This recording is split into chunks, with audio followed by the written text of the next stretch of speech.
Okay, so Rohit, what we see today is that GCCs have evolved from quite back offices to strategic innovation engines.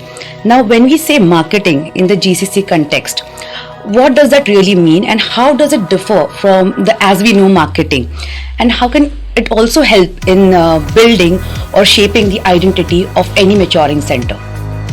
I think so. It's a very interesting take. If you really look at it, GCCs have moved away from being just a back office long time back. I think so they have more become brain offices, with innovation, R&D being very critical in the entire component. The other, I think so interesting angle that you're talking about is how does traditional marketing in the GCC context actually change. If you looked at marketing that we grew up in, was typically about the 4 Ps. Yes. And that's what was really applicable. But if you say superimpose a similar thing onto GCCs, it's not, the context is actually very, very different.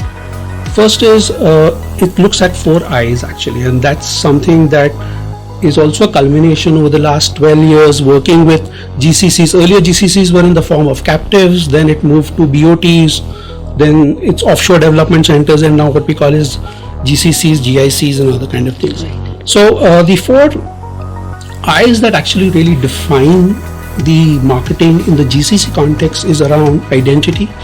The second one is around influence. The third one is around inclusion of the entire ecosystem that you're looking at. And fourth one is actually also impact.